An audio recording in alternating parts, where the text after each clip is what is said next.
सब मैंने यूट्यूब पे अपलोड कर दिया। You just have to go on this page, मेरे ही पेज पे जाओ, मिल जाएगा आपको, कल का मिल जाएगा और आज का भी और नेक्स्ट लेक्चर का।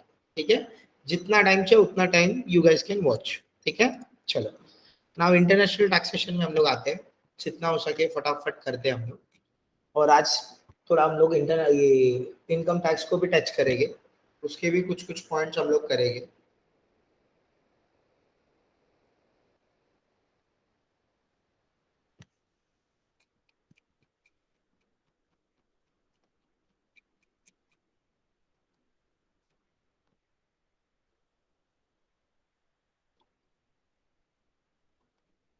सेवेंटीन कहाँ पर है आप लोगों का आर्म लेंथ प्राइस?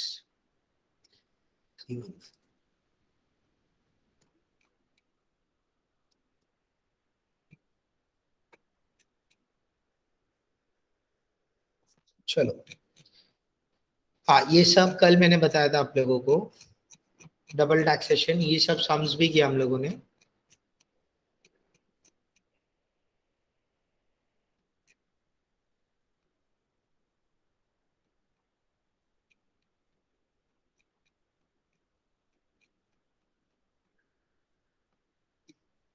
इंपॉर्टेंट आप लोगों का जो थियरी है for the international taxation, marking कराता हूँ मैं आप लोगों को। मॉड्यूल ओपन करो, पेज नंबर 331 पे आओ, पेज नंबर 331 पे आओ। आर्म लेंथ प्राइस करके जो आप लोगों को मिला, मार्क करो arm length price.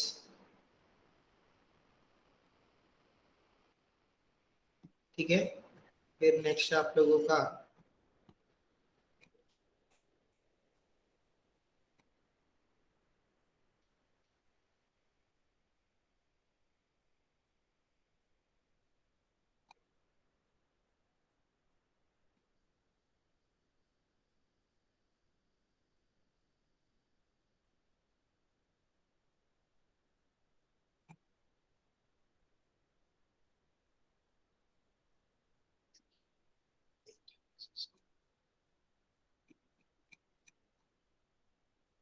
Deemed international transaction mark करो, deemed international transaction,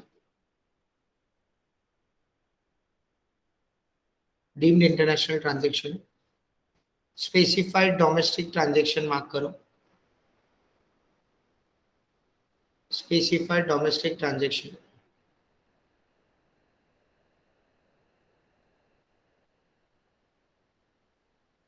specified domestic transaction. Associated enterprise mark करो, associated enterprises.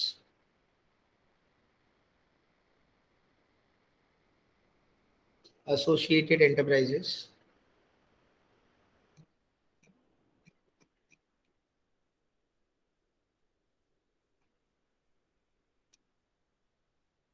Reference to transfer pricing officer mark करो, reference to transfer pricing officer.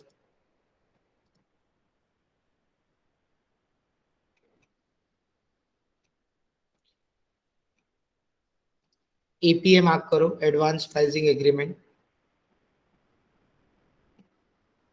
सब बहुत इंपॉर्टेंट है, यही सब पूछते हैं ज्यादा से। ठीक है, चलो स्टार्ट करते हैं हम लोग सम से। आप लोगों को शायद प्रॉपरली सम्स नहीं मिलेगा मॉड्यूल में, सो मैंने बना के रखा है, देखो सम्स का ये है और थियरी के लिए ये है। आप लोगों को कल मैंने बोला था ना, वो ऐप से डाउनलोड कर लो, तो जो लोगों को भी चाहिए वहां से यू गाइस कैन डाउनलोड। हाँ, चलो सबसे पहले थियरी थोड़ा पढ़ लेते हैं हम लोग। कल हम लोगों ने डबल टैक्सेशन किया, आज हम लोग ट्रांसफर प्राइसिंग कर रहे हैं। सो नाउ ट्रांसफर प्राइसिंग में इट इज लाइक कि हम लोग क्या कर रहे हैं, इंटरनेशनल ट्रांजेक्शन हो रहा है, we are transferring the some goods or something between the two two companies, cross border transaction. जैसे कि समझो आप लोगों का ये है, क्या बोलते हैं, इंडिया इंडिया में आप लोगों का इंडिया में आप लोगों का हेड ऑफिस है और यूएस में आप लोगों का कोई सब्सिडरी कंपनी है। इंडिया में आप लोगों का एक होल्डिंग कंपनी है और यूएस में आप लोगों का उसका क्या है, सब्सिडरी कंपनी। इंडिया में होल्डिंग और यूएस में आप लोगों का सब्सिडरी, ठीक है। नाउ होल्डिंग कंपनी ने क्या किया समझो, इंडियन कंपनी ने, इंडिया में टैक्स रेट उन लोगों का बहुत ज्यादा है समझो, इंडिया में टैक्स रेट ज्यादा है, यूएस में टैक्स रेट कम है समझो, इंडिया में टैक्स रेट ज्यादा है, इंडिया में टैक्स रेट ज्यादा है और यूएस में टैक्स रेट कम है। तो इंडिया में टैक्स रेट ज्यादा है करके इसको क्या करना है, अपना इनकम कम बताना है, इंडियन वाली सब्सिडरी कंपनी को अपना इनकम कम बताना है। सो इनकम कम बताने के लिए उन लोगों ने क्या किया, एक्सपेंसेस ज्यादा क्लेम करने लगे। एक तो क्या करेंगे, एक्सपेंसेस ज्यादा क्लेम करेंगे। सेकंड क्या करेंगे उन लोग, second what they can do, income come claim करें। ऐसा मतलब दोनों में से कोई एक गेम करेंगे सो दैट उन लोगों का ओवरऑल टोटल इनकम कम हो जाए और टैक्स कम है। तो फर्स्ट सिनेरियो में उसने क्या किया समझो, एक्सपेंसेस बढ़ा दिया।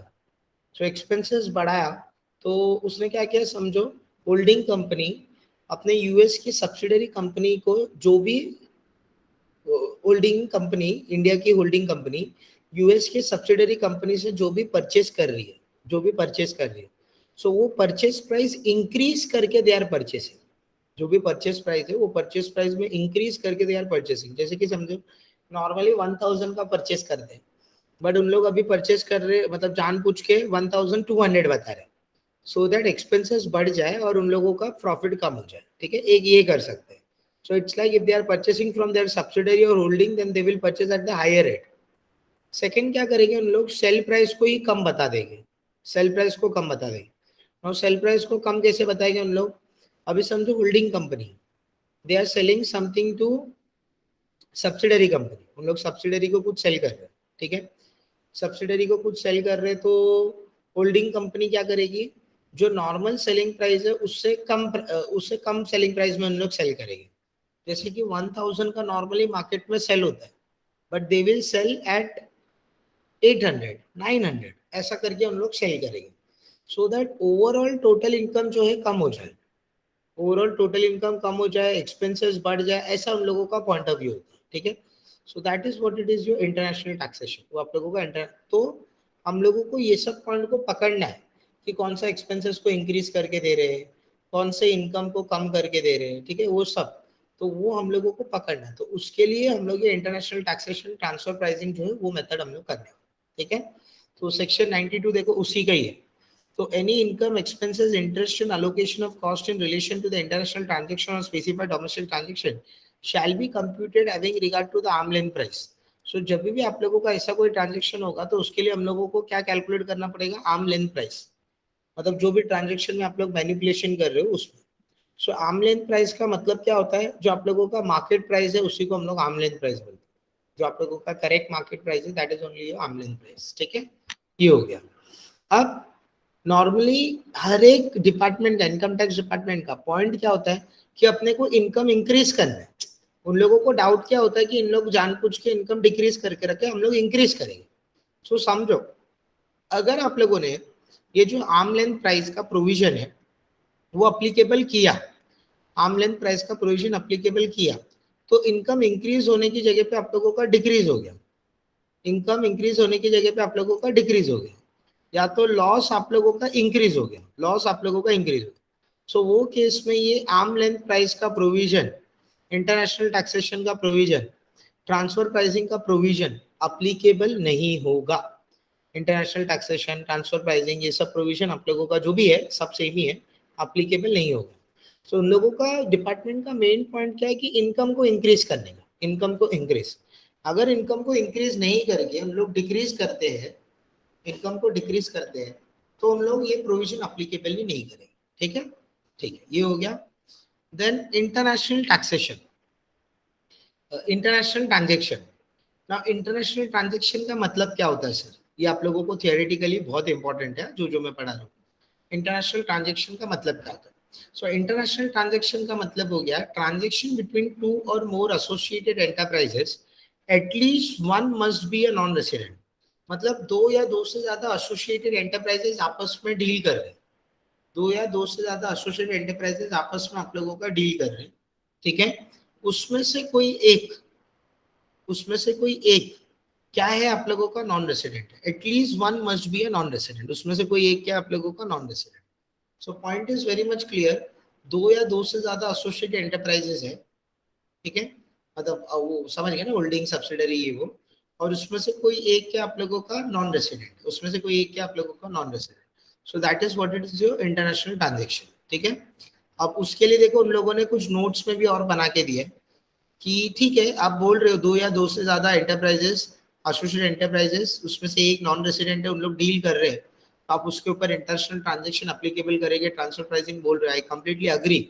बट नॉर्मल भी ट्रांजेक्शन होते हैं ना, क्या सबके ऊपर करेंगे? तो उन लोगों ने दिया देखो, तो transaction should be in nature of purchase, sell, lease of a property, provision of service, lending or borrowing of money, etc.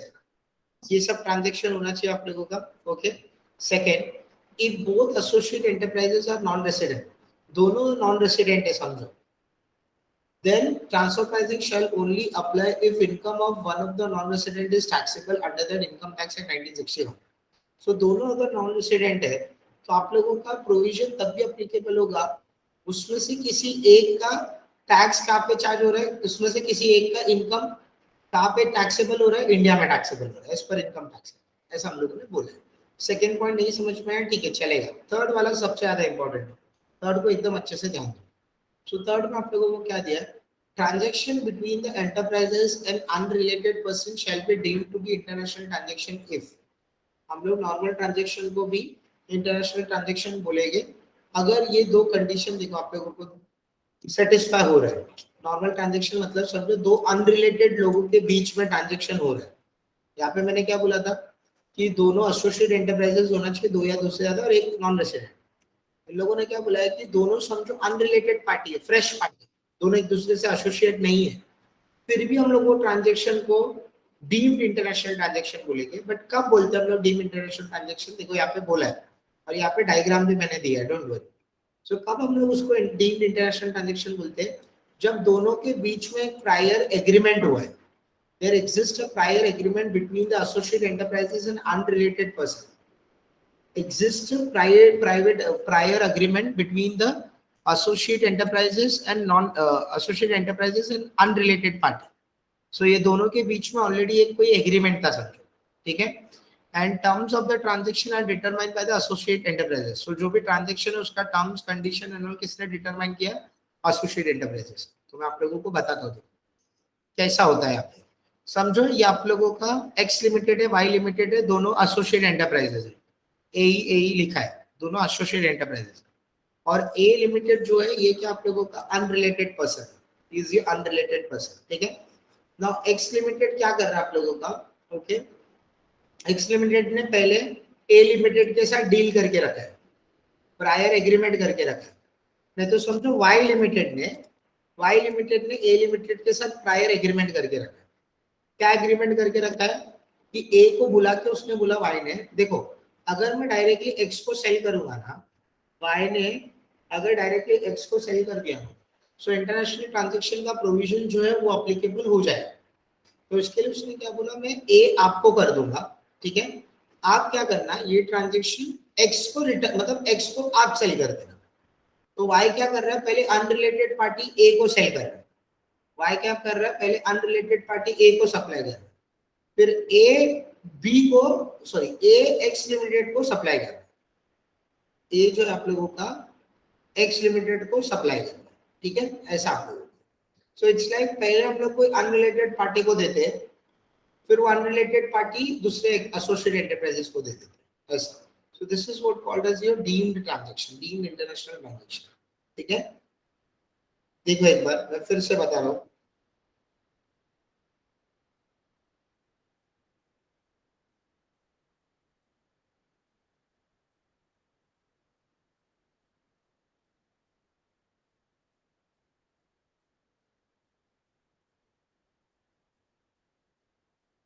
पहले क्या हो रहा है, वाई लिमिटेड और एक्स लिमिटेड दोनों एसोसिएट एंटरप्राइजेस, इन लोगों को पता है अगर ये दोनों ने साथ में ट्रांजैक्शन किया तो प्रोविजन अप्लीकेबल हो जाएगा और उन लोगों को क्या करना पड़ेगा, उसके ऊपर टैक्स पे करना पड़ेगा। So here what they did, instant of directly transaction करने की जगह एक अनरिलेटेड पार्टी को उन लोगों ने समझा, पकड़ा ए लिमिटेड को, और ए लिमिटेड को उसने क्या किया, पहले वाई लिमिटेड ने पहले ए लिमिटेड को सप्लाई किया, और दोनों के बीच में ऑलरेडी एक एग्रीमेंट था डिसाइडेड कि आप ये गुड्स को लेके जाके किसको दे दोगे, एक्स लिमिटेड। सो वाई ने लेके गुड्स एक्स लिमिटेड को दे दिए, सो दे बोथ आर डीलिंग, ठीक है। ये लोग दोनों क्या कर रहे हैं, वाई वाई ए को दे रहे हैं, फिर ए एक्स को दे रहे हैं। सो यहाँ पे इनडायरेक्टली अगर देखोगे तो ट्रांजेक्शन एक्स एंड वाई के बीच में ही है, transaction is between the X and Y.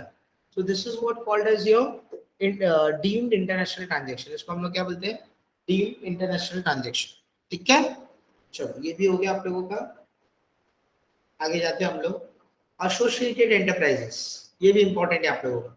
अभी थोड़ा टाइम पहले मैंने बोला कि एसोसिएटेड एंटरप्राइजेस होना चाहिए, एसोसिएटेड एंटरप्राइजेस होना चाहिए, मैंने बोला, बट एसोसिएटेड एंटरप्राइजेस का मतलब क्या होता है, एसोसिएटेड एंटरप्राइजेस का मतलब क्या होता है, दिया हुआ है, two enterprises shall be treated as associate enterprises if any time during the previous year, anytime during the previous year, उन लोगों ने दिया हुआ है, देखो पहले, one enterprises hold 26% shares of the other enterprises। एक एंटरप्राइजेस ने दूसरे एंटरप्राइजेस का, मतलब एक कंपनी ने दूसरे कंपनी का 26% का शेयर होल्डिंग लेके रखा है, 26% या उससे ज्यादा शेयर होल्डिंग बोलो, वोटिंग पावर बोलो, one and the same. Second, any person holds at least 20% shares of each of such enterprises। जैसे कि समझो दो एंटरप्राइजेस है, एक है आप लोगों का ए लिमिटेड और एक है आप लोगों का बी लिमिटेड, ओके। सो एक्स लिमिटेड ने क्या किया है, एक्स लिमिटेड ने ए लिमिटेड का भी 26% लेके रखा है और बी लिमिटेड का भी 26% लेके रखा है। तो ये केस में देखो, एक मेन कंपनी है जो दोनों का शेयर होल्डिंग लेके रखते हैं 26%, ठीक है। तो ये दोनों ए एंड बी आपस में क्या हो जाएगा, आपस में एसोसिएटेड एंटरप्राइजेस हो जाएगा, दोनों आपस में क्या हो जाएंगे, एसोसिएटेड एंटरप्राइजेस, ओके। फिर से मैं रिपीट करता हूँ। सबसे पहला, one enterprises hold at least 26% shares of the other enterprises. जैसे कि समझो एक्स लिमिटेड है, वाई लिमिटेड में उसका 26% या उससे ज्यादा का शेयर होल्डिंग है, तो दोनों एसोसिएट एंटरप्राइजेस हो गए। सेकेंड, एक्स लिमिटेड है, उसने 26% या more share holding A limited में भी लिया है, 26% और more share holding B limited में भी लिया है, दोनों जगह पे लेके रखा है। सो ए लिमिटेड और बी लिमिटेड दोनों जगह पे उसका 26% या उससे ज्यादा का शेयर होल्डिंग है, ठीक है। तो ये केस में ए और बी क्या हो गया आप लोगों के associate enterprises, A and B क्या हो गया आप लोगों के एसोसिएट एंटरप्राइजेस, ठीक है। ये हो गया आप लोगों का। देन देखो एक एग्जांपल दिया, आप लोग देख लेना अपने हिसाब से, ठीक है। वही लिखा हम लोगों ने, ए लिमिटेड का बी में वोटिंग पावर है और बी का सी में वोटिंग पावर है, तो इनडायरेक्टली ए और सी क्या हो गया आप लोगों के एसोसिएट एंटरप्राइजेस। ऐसा देख लेना, समझ में आ जाएगा। तो ये दो पॉइंट मैंने बताया आप लोगों को, जिसके थ्रू हम लोगों को समझ में आता है कि एसोसिएट एंटरप्राइजेस का मतलब क्या है, ओके। आगे जाते हैं हम लोग।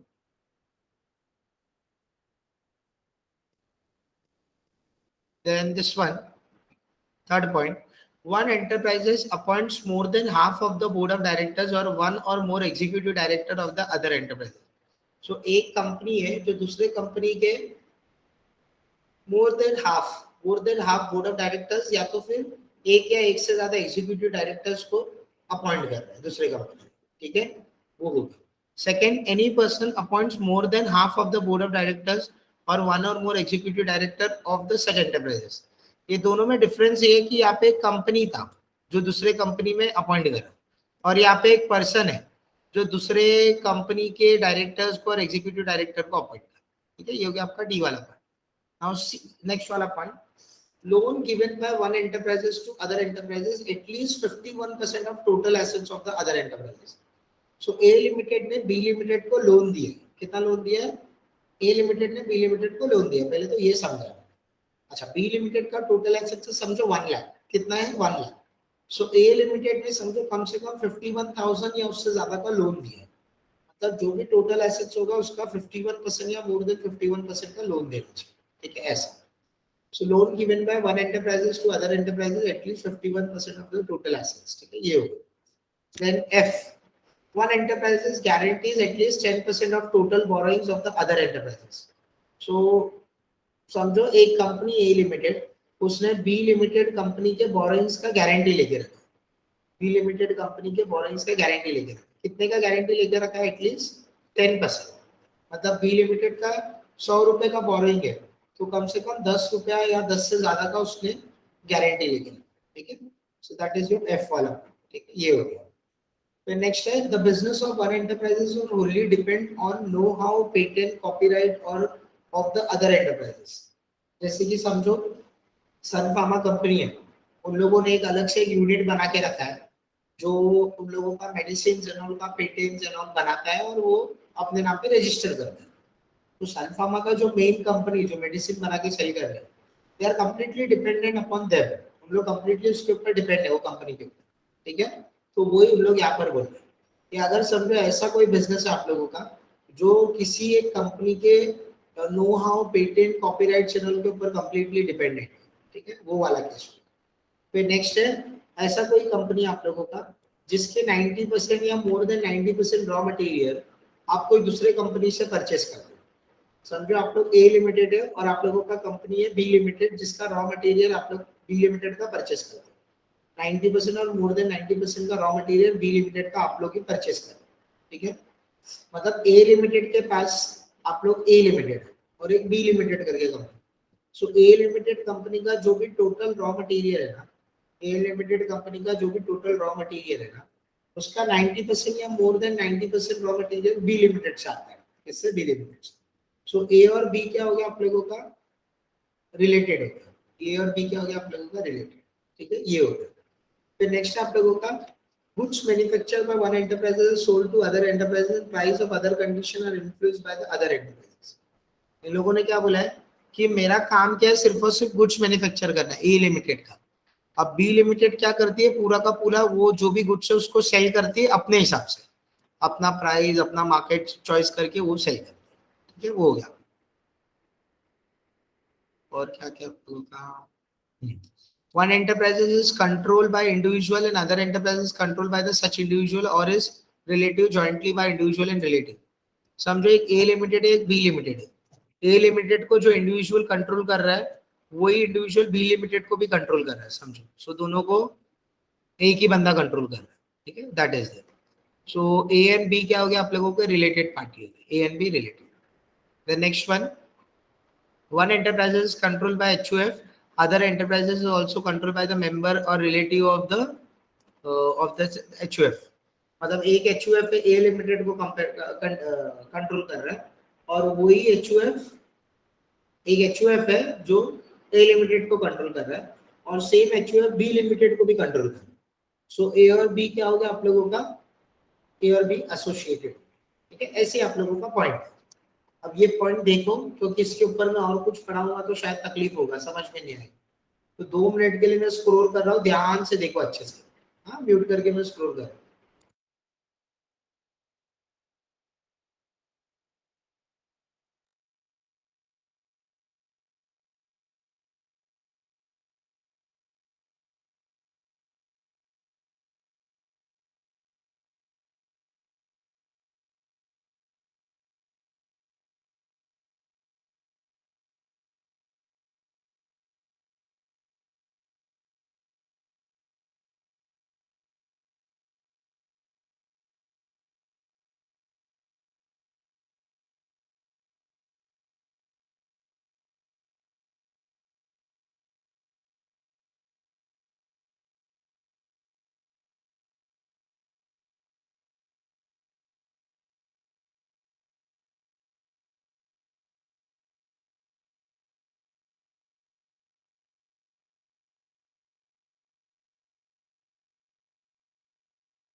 चलो, now next one is your sums करेंगे हम लोग।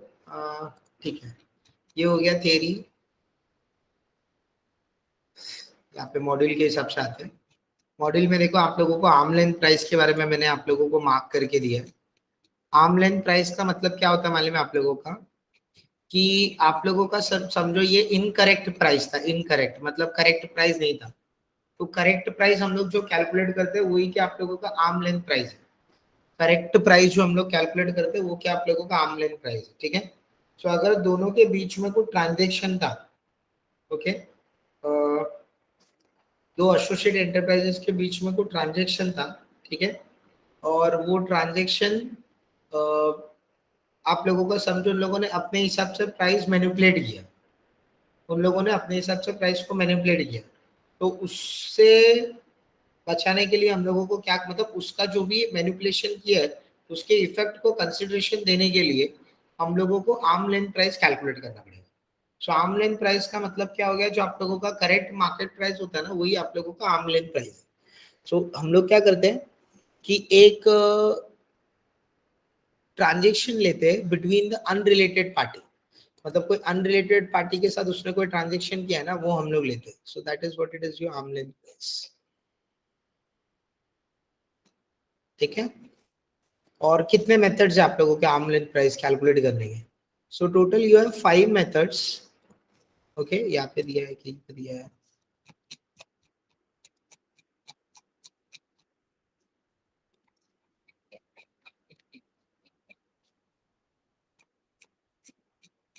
टोटल आप लोगों के 5 मेथड है। एक आप लोगों का है कंपेरेबल अनकंट्रोल प्राइस मेथड, जिसको हम लोग कप मेथड बोलते हैं। वही ढूंढ रहा हूँ मैं, मिलेगा रुको।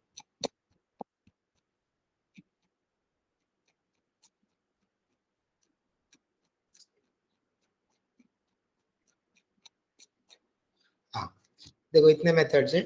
एक होता है आप लोगों का कंपेरेबल अनकंट्रोल प्राइस मेथड, जिसको हम लोग कप मेथड बोलते हैं।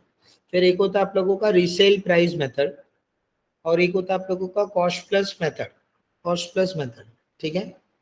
सो एक कप मेथड है, एक रीसेल है, एक कॉस्ट प्लस। एक मिनट देखो, ये मैं स्टार्ट कर रहा हूँ आप लोगों का, देखो एक minute.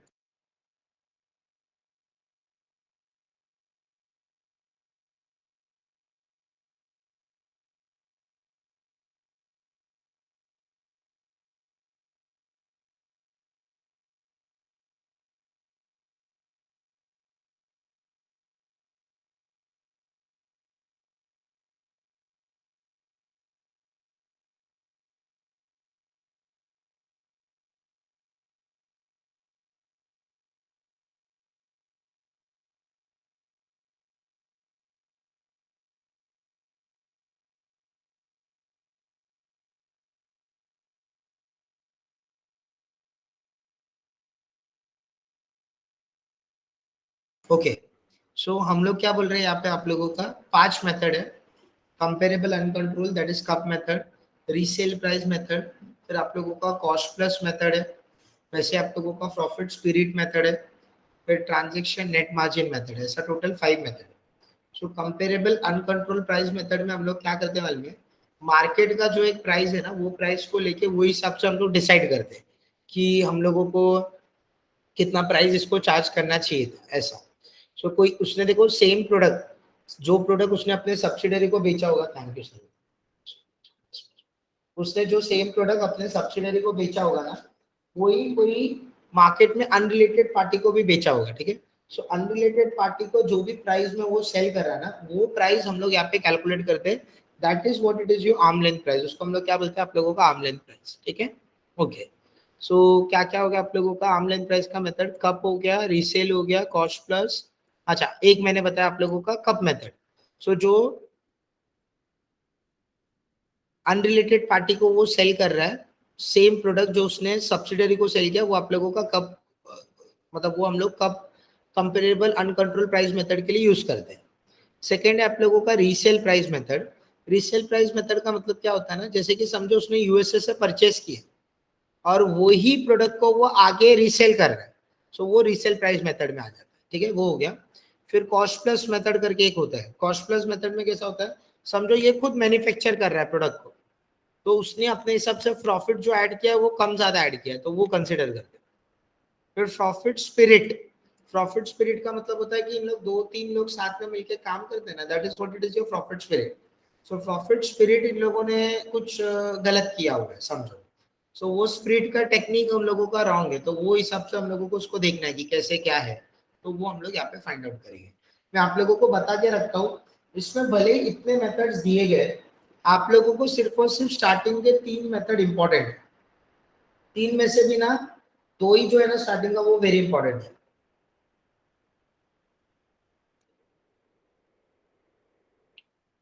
Other method you can ignore, बाकी सब आप लोग इग्नोर कर सकते हो, ठीक है। चलो हम लोग सम करते हैं।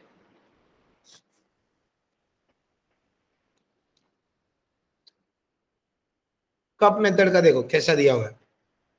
हम लोगों को क्या करना है, जो भी आप लोगों का प्राइस है, मतलब जो भी आप लोगों का अनकंट्रोल ट्रांजेक्शन, मतलब नॉर्मल मार्केट में आप लोग जो भी सेल कर रहे हो जो भी प्राइस में, वो प्राइस को लेना है। उसमें जो भी आप लोगों का एडलेस का जो एडजस्टमेंट है, जो भी डिफरेंस है, वो डिफरेंस हम लोगों को एडलेस करना है, ठीक है। फिर जो भी आएगा that is your arm length price, जो भी आएगा वो आपका आर्म लेंथ प्राइस है, ठीक है। चलो देखो यहाँ पे एग्जांपल नंबर 1 क्या दिया हुआ, देखो आप लोगों को यहाँ पे US limited, a US company has a subsidiary India Limited in India. US Limited sells computer monitors to India Limited for resale in India. ध्यान से एकदम देखो, यूएस की कंपनी क्या है, सब्सिडरी। इंडियन कंपनी, इंडिया में क्या है आप लोगों का होल्डिंग होगा है, क्योंकि ये यूएस कंपनी को सब्सिडरी बोल रहा है, तो इंडियन कंपनी होल्डिंग है। अब यूएस की कंपनी क्या कर रही है, इंडिया में मॉनिटर्स को सेल कर रही है। US limited sells computer monitors to India limited. So जो आप लोगों की सब्सिडरी कंपनी है, they are selling to holding company, ठीक है, for resale in India, so that इन लोग इंडिया में उसको रीसेल करें, ठीक है। मतलब यूएस वाले लोग उसको सेल कर रहे हैं इंडिया वाले को, तो इंडिया वाला परचेस कर रहा है। सो परचेस करते हैं वो मैनिपुलेट क्या कर सकता है, प्राइस इंक्रीज करके बताएगा। परचेस करते वक्त मैनिपुलेट क्या करेगा, प्राइस इंक्रीज करके बताएगा, ऐसा कुछ करेगा, ठीक है। ओके आगे देखो क्या है, also sells computer monitors to CMI limited another computer reseller. तो यही यूएस सब्सिडरी वाली है ना, इंडिया में जो सेल कर रही है वही कंप्यूटर एक दूसरा एक बंदा है उसको भी रीसेल कर रही है, ठीक है, उन लोगों ने दिया हुआ है, उसको भी रीसेल कर रही है। सो आगे दिया है, it sells 50,000 computer monitors to India limited. So ये जो है आप लोगों का 50,000, मतलब यूएस कंपनी जो है 50,000 कंप्यूटर मॉनिटर्स इंडिया लिमिटेड को सेल कर रही है, ऐसा हम लोगों ने बोला है। कौन से प्राइस पे, 11,000 पर यूनिट, ऐसा। Price fixed for CMI limited is 10,000। देखो सीएमआई को कितने में सेल कर रही है, 10,000। देख रहे हो, सीधा सीधा मैनिपुलेट है। इंडिया वाला परचेस कर रहा है ना, यूएस वाला सेल कर रहा है तो इंडिया परचेस कर रहा है, सो जान पूछ के देखो हायर प्राइस पे परचेस कर रहा है, ओके। और ये जो आप लोगों का सीएमआई, देखो उसको लोअर प्राइस पे वो सेल करता है, तो ये मैनिपुलेट दिख रहा है आप लोगों को, बट हो सकता है और भी कुछ कंडीशन एंड ऑल जिसके वजह से ये हो रहा है, तो आगे वही लिखा हुआ है। सो आगे क्या दिया है, the warranty in case of sale monitors by India limited is handled by India limited. इन लोगों ने क्या बोला है कि जो वारंटी है ना ये केस में मॉनिटर्स का, इंडिया लिमिटेड का, वो खुद इंडिया लिमिटेड अपना हैंडल कर रहा है। However, for cell monitors by CMI Limited, US Limited is responsible for the warranty of 3 months. आप लोगों को समझ में आ रहा है, जो इंडिया लिमिटेड है उसको वो विदाउट वारंटी सेल कर रहा है, और जो सीएमआई को है वो विद वारंटी सेल कर रहा है। सो विद वारंटी अगर सेल कर रहा है तो वहां पे ज्यादा प्राइस लेना चाहिए, मतलब उल्टा सीएमआई को ज्यादा प्राइस होना चाहिए क्योंकि विद वारंटी वो सेल कर रहा है, ठीक है। ये हो गया। Then both US Limited and India Limited offers extended warranty at the standard rate of 1,000 per annum. So warranty का हम लोगों ने क्या बोला, कितने से इफेक्ट हो रहा है, 1,000 पर एनम से इफेक्ट हो रहा है वारंटी का, ओके। मतलब वारंटी का कॉस्ट कितना आता है, 1,000 आता है। This is what they are saying. On this facts, however, is the assessment of India Limited going to be affected?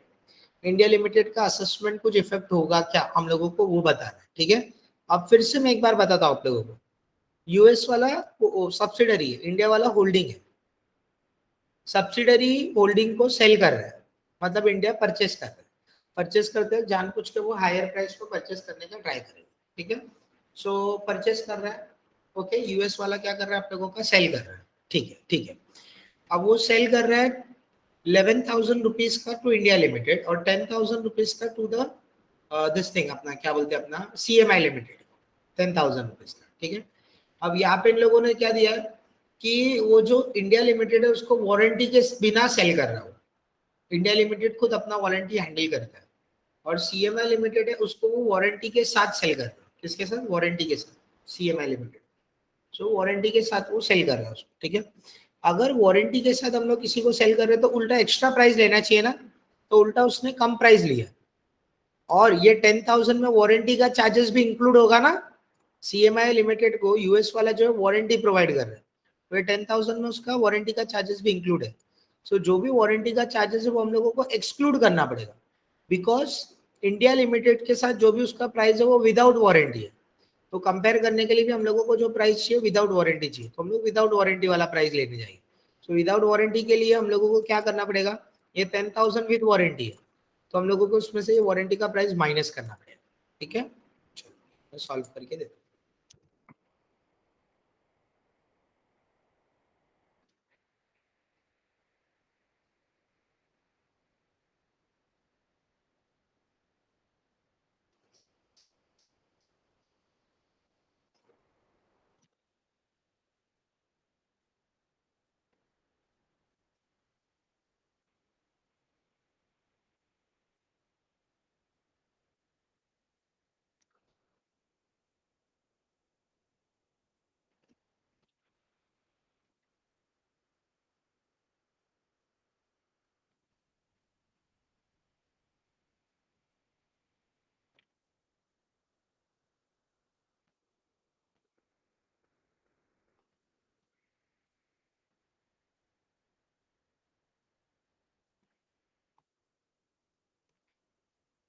फिर हम लोग क्या करेंगे, आर्म लेंथ प्राइस कैलकुलेट करेंगे।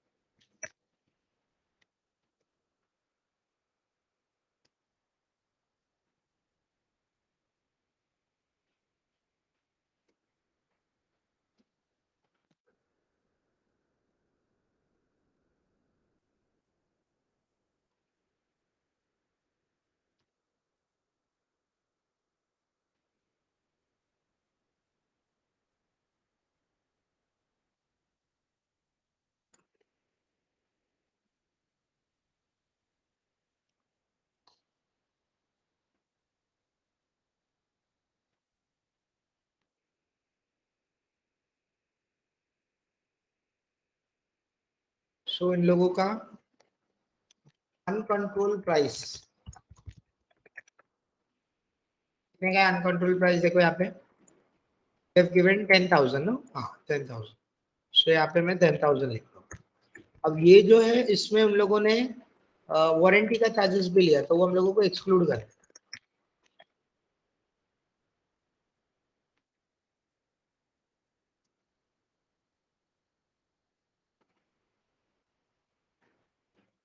वारंटी चार्जेस को एक्सक्लूड करेंगे हम लोग। कितना आप लोगों का 1,000, तो माइनस करके कितना आता है आप लोगों का 9,000। तो 9,000 आप लोगों का आर्म लेंथ प्राइस है।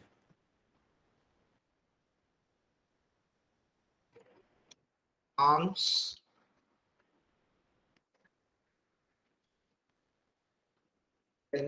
आप लोगों का आर्म लेंथ प्राइस, ठीक है। चलो अब दोनों के बीच में देखो कितने से उन लोगों ने, मैं करता हूँ दाल प्राइस की है, पहले खत्म कर दो बस। नहीं चल पैसा आता सो आर्म लेंथ प्राइस है, ओके। सो हम लोगों ने आर्म लेंथ प्राइस 9,000 कैलकुलेट करके रखा है। नाउ देखो उन लोगों ने जान पूछ के 11,000 का परचेस किया, जबकि 9,000 का करना चाहिए था। सो कितने का टैक्सेबल वैल्यू आ रहा है आप लोगों को, taxable value I can say 11,000 का आपने एक्सपेंसेस बताया, but actually it is 9,000 only. जान पूछ के 2,000 बढ़ा के बता, इंटू कितना आप लोगों का ये यूनिट है 50,000 इंटू 50,000, तो कितना आता है देखो ये आप लोगों का 50,000 इंटू 2,000, कैलकुलेटर कहाँ पर है?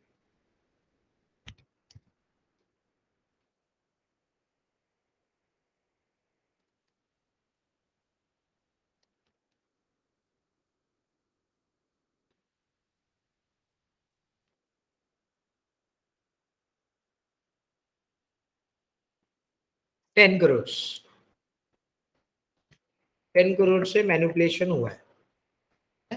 एक काम करो, नहीं लिख लो फटाफट, किसी को कुछ पूछना है तो पूछो, लिख के ले लो ये।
स्टार्ट करें नेक्स्ट सम।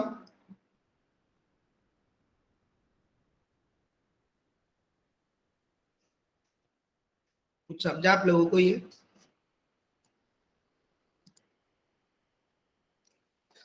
गायत्री, अभिनंदन, पूनम, कुछ समझा, कुछ हाँ डाउट? सर, हाँ सर। अच्छा ठीक है, समझो सर। नेक्स्ट वाले पे जाते हैं हम लोग।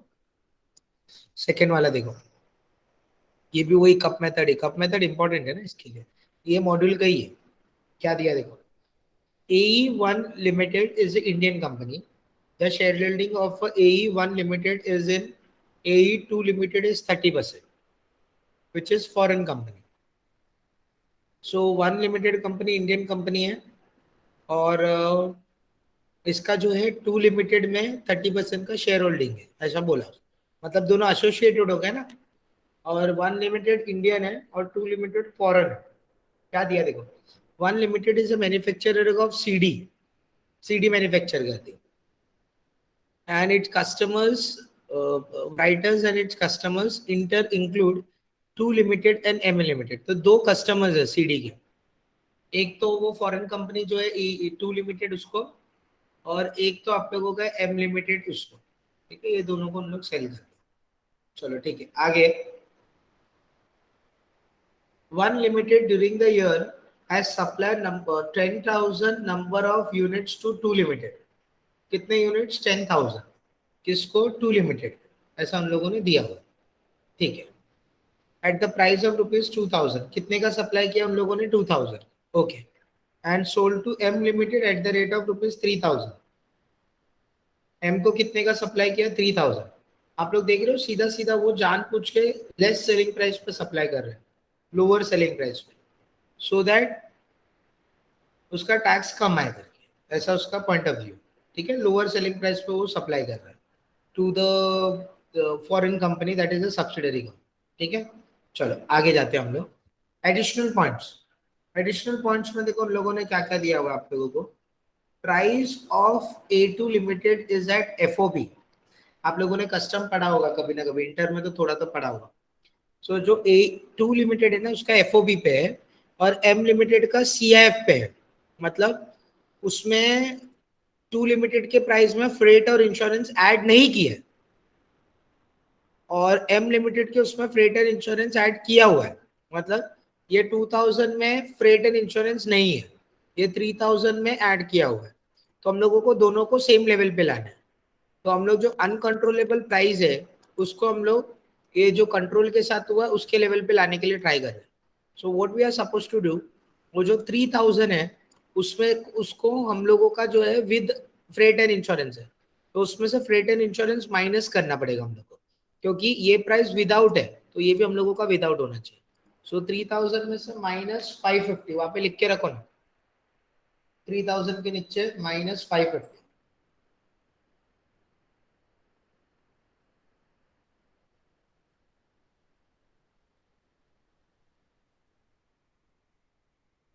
-550। नेक्स्ट क्या दिया है, extra discount allowed to two limited. तो जो टू लिमिटेड है उसको एक्स्ट्रा डिस्काउंट उन लोगों ने दिया है, एम लिमिटेड को नहीं दिया है वो डिस्काउंट, तो हम लोगों को ये डिस्काउंट एम को भी देना पड़ेगा। तो यहाँ पे लेस लिख के रखो, लेस।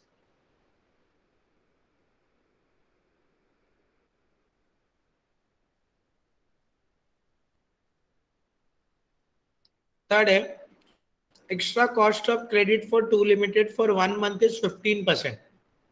सो जो आप लोगों का टू लिमिटेड है ना उसको हम लोगों ने क्रेडिट पीरियड एक्सटेंड करके दिया था। सो क्रेडिट पीरियड एक्सटेंड किया तो कुछ 15% का उसके ऊपर इंटरेस्ट आएगा। Cost of credit paid for two limited वो 1 मंथ 15%। सो वो इंटरेस्ट हम लोगों को यहाँ पे ऐड करना पड़ेगा। सो प्लस का साइन दो, वहाँ पे ऐड करेंगे हम लोग।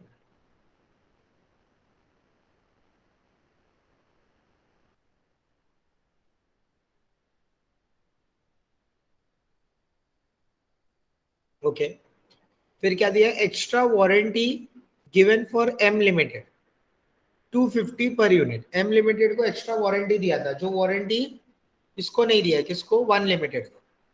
सो वन लिमिटेड में वारंटी नहीं है तो ये भी आप लोग एक्सक्लूड करोगे, वन लिमिटेड का विदाउट वारंटी है ना तो एक्सक्लूड। माइनस का साइन दो।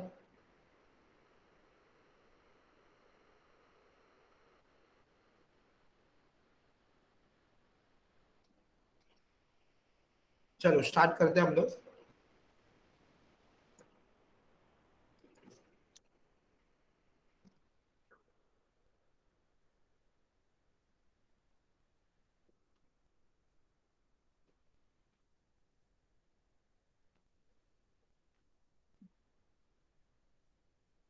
Calculation of arms length price.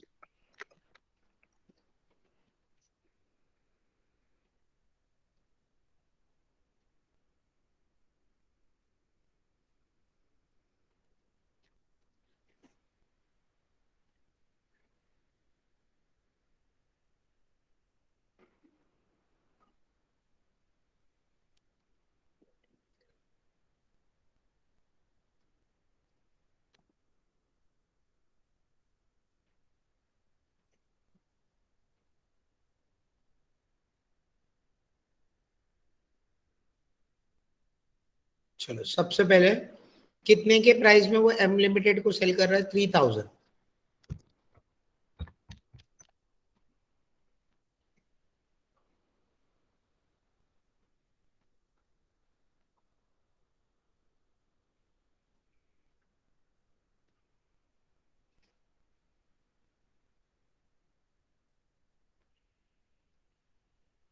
ठीक है, अब उसमें से हम लोगों को पहले फ्रेटर इंश्योरेंस जो है माइनस करना है।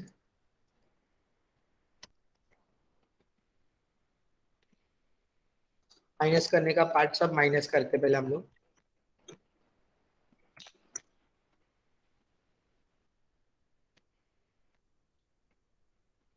Freighter insurance 550।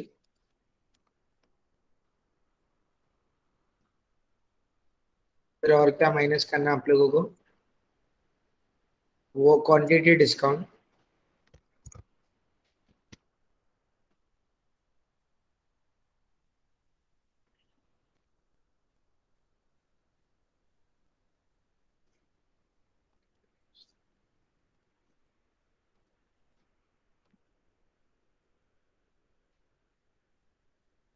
क्वांटिटी डिस्काउंट कितना, 35।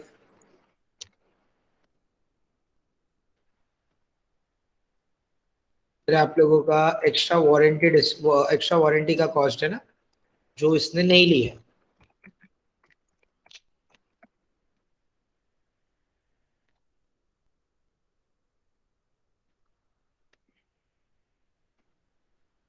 250 माइनस करके देखो कितना आ रहा है।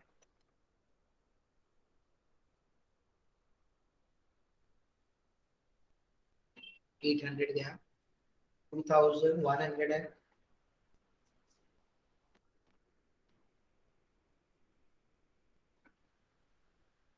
देख लो, आप लोगों को भी वही है क्या? 2165। अब इसमें हम लोग इंटरेस्ट का पार्ट जो है ऐड करें। हम लोग क्या करेंगे इसमें, इंटरेस्ट का पार्ट ऐड करेंगे।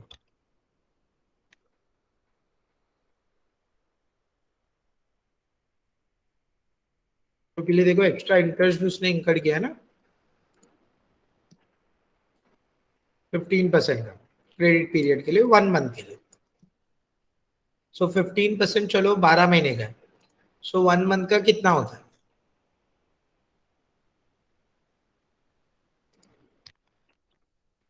1.25 होता है, ठीक है। मतलब इसमें जो 21,625 है, उसमें हम लोगों को इंटरेस्ट भी लेना चाहिए, क्योंकि वहां पे हम लोग इंटरेस्ट ले रहे हैं।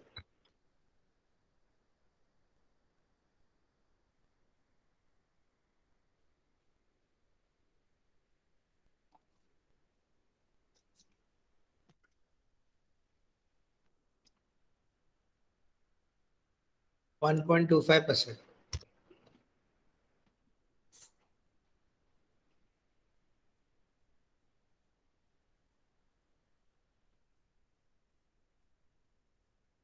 27.06 कितना आ रहा है सब मिला के आप लोगों का?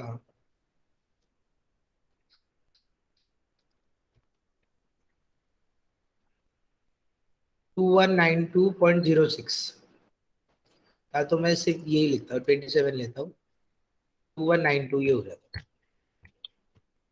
ये आप लोगों का है arm length price.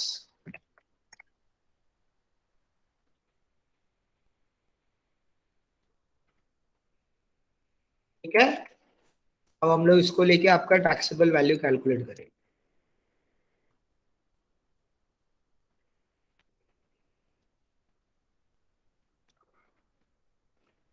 Taxable value कैसे आएगा, कितना यूनिट है देखो आप लोगों का,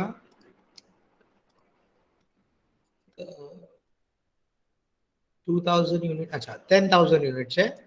और कौन से प्राइस पे, 2000 पे सेल किया, जबकि सेल करना चाहिए था कितने पे, 2192। सो 2192 पे सेल करना चाहिए था, बट 2000 पे किया है।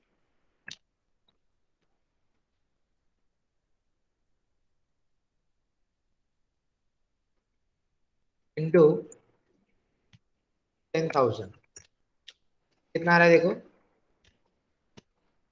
1,92 समथिंग,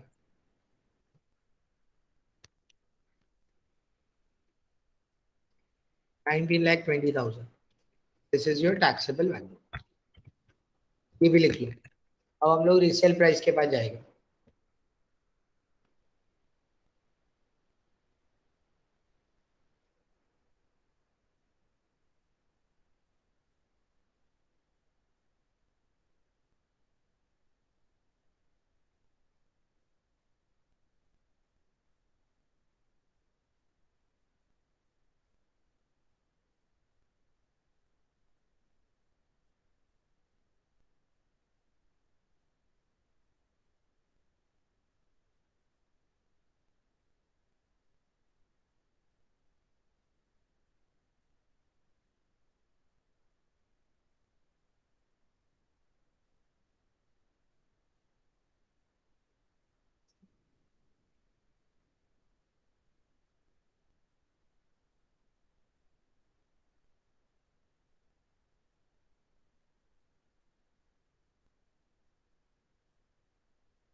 चलो ये हो गया. Then we will go for your next method, that is resale price method. resale price method में देखो कैसा आप लोगों का है. Price charge for goods sold to unrelated enterprises. So जो अनरिलेटेड एंटरप्राइजेस को आप लोगों ने मतलब जो भी प्राइस चार्ज किया, मतलब सामने वाले को जिसको रीसेल किया आप लोगों ने, ठीक है, उसको उसमें से जो भी जीपी मार्जिन आप लोगों का जनरली होता है वो हम लोग माइनस करते हैं, और परचेस से रिलेटेड कुछ भी एक्सपेंसेस होता है वो एडजस्ट करते हैं, वो माइनस करते हैं. Then whatever remaining that is what called as your ALP. उसको हम लोग क्या बोलते हैं आप लोगों का आर्म लेंथ प्राइस. ओके, ठीक है, चलो स्टार्ट कर दे हम लोग.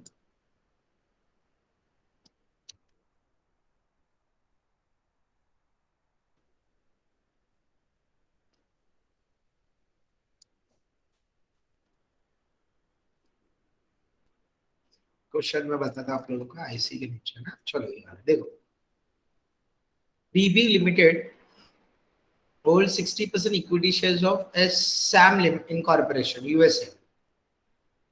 So बीबी लिमिटेड आप लोगों का है होल्डिंग कंपनी. सैम इनकॉर्पोरेशन है आप लोगों का सब्सिडरी कंपनी. ओके, ठीक है. BB limited purchase goods worth ₹20 lakh from Sam incorporation and sold to unrelated party. BB limited ने क्या किया, परचेज किया सैम लिमिटेड इनकॉर्पोरेशन से, और सेम गुड्स लेके जाके कोई अनरिलेटेड पार्टी है के करके उसको सेल कर दिया. सोल्ड टू अनरिलेटेड पार्टी के. नाउ के limited in India for ₹30 lakhs. किसको सेल कर दिया, के लिमिटेड को. कितने का सेल कर दिया, 30 लाख का. Okay, now BB limited paid ₹3,50,000 as a custom duty. BB limited paid ₹3,50,000 as a custom duty for import goods from Sam incorporation. So ये उसका परचेज एक्सपेंसेस है, नॉर्मल परचेज एक्सपेंसेस. अंडरलाइन करो 3,50,000, नहीं सॉरी सॉरी आप लोग क्या नहीं है ना. So 3,50,000 as an custom duty जो है ये उसका परचेज एक्सपेंसेस है. एक्स्ट्रा जो परचेज करने के जैसे जो एक्स्ट्रा कॉस्ट लगा वो वाला part. Okay, okay. Then normal आप लोगों ने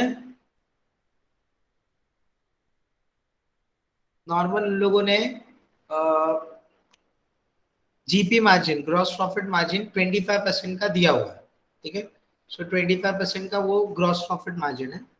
अब ये यूज करके हम लोगों को क्या कैलकुलेट करने बोला है, आर्म लेंथ प्राइस कैलकुलेट करने बोला है रीसेल प्राइस मेथड के थ्रू. ठीक है, चलो शुरू कर दे हम लोग.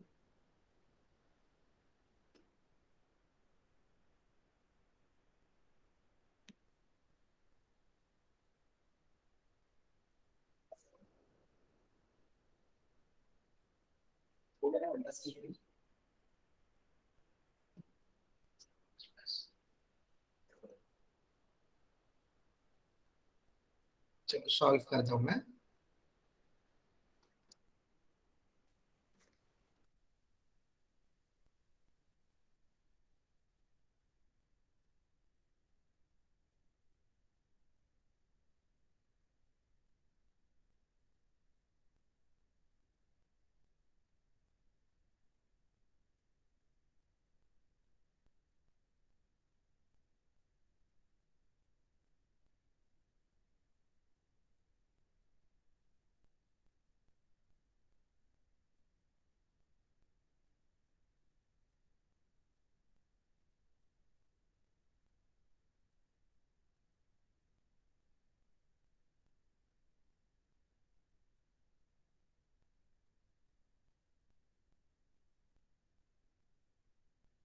चलो सो स्टार्ट करते हैं हम लोग. रीसेल प्राइस मेथड है.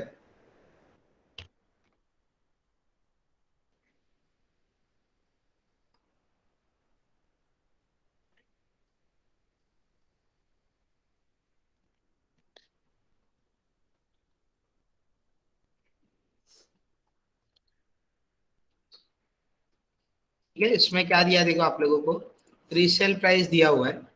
कितने का रीसेल प्राइस दिया हुआ है आप लोगों को, 20 लाख रुपीज, नहीं 20 लाख नहीं, 30 लाख रुपीज का बोला है ना. हाँ, same incorporation sold to unrelated party for 30 lakh के आसपास. 30 लाख रुपीज का उन लोगों ने सेल किया. ठीक है, सो रीसेल प्राइस कितना बोला है, 30 लाख. सो यहाँ पे मैंने लिख दिया आप लोगों को 30 लाख.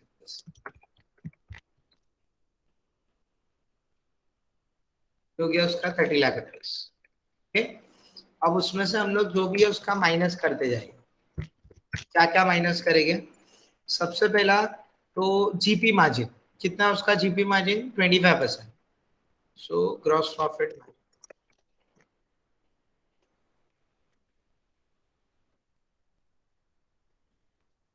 30 लाख का 25%,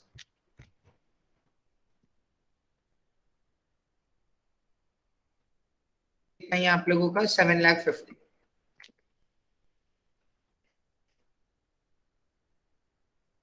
22 लाख 50,000।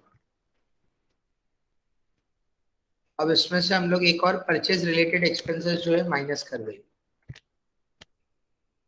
क्या है purchase related expenses?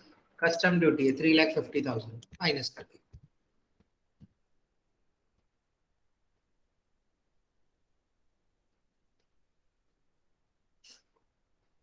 3,50,000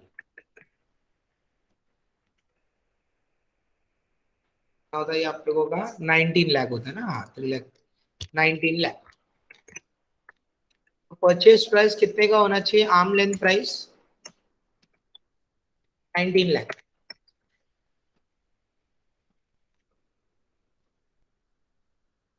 but be cap 20 lakh rupees उन लोगों ने रखा।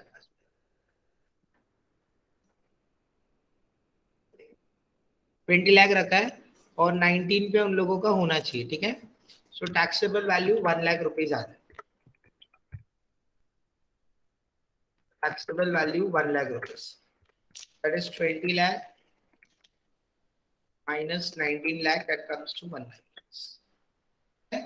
चलो ये लिख के लो। ये हो गया आप लोगों का रीसेल प्राइस मेथड।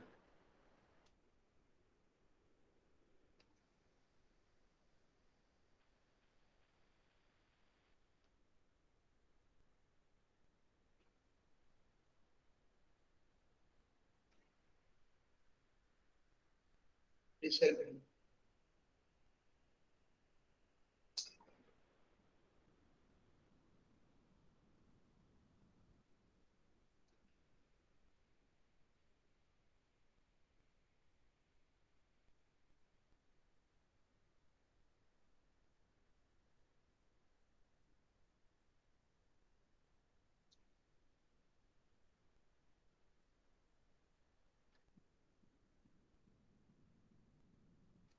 ये लिख लो, एक 2 मिनट का ब्रेक ले लो, ठीक है, फिर कंटिन्यू करते हैं हम लोग आगे के मेथड्स।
कैसे एक 10 मिनट का ब्रेक ले लो।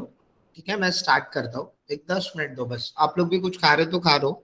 If you guys are living for group 4 no, तो आप लोग जा सकते हो, मैं आप लोगों का ये रिकॉर्डिंग करके दे दूंगा। ठीक है, वो यूट्यूब पे अपलोड कर दूंगा, तो एक 10 मिनट रुको, वी विल स्टार्ट देन। आप लोग भी ब्रेक ले लो एक 10 मिनट।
आप रुक रहे हो अभिनंदन? बाकी लोग तो चले गए लगता है। आपको भी जाना है ग्रुप 4 का lecture? Hello hello hello. Hello sir. अगर आप ग्रुप 4 का जाना है तो चले जाओ। मैं कल फिर वो बचा हुआ इनकम टैक्स का पार्ट में कल पढ़ाता हूँ। Okay okay sir. हाँ चलो बाय बाय। Bye bye.